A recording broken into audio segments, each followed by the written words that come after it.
O objetivo é padronizar os nomes das colunas, converter data, colocar categoria em minúsculo, tirar espaço sobrando de cidade e estado, coisa chata que todo mundo odeia fazer. Aqui ele vai mostrando o pensamento. E olha que legal, ele está criando um plano. Beleza.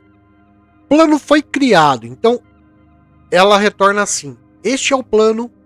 Vamos criar o conteúdo diretamente no arquivo. E ele será atribuído a você no histórico de versões. E qual que é esse plano? O plano renomeará as colunas para português, ajustará o formato da data, converterá as categorias para minúsculo e removerá espaços extras das cidades e estados.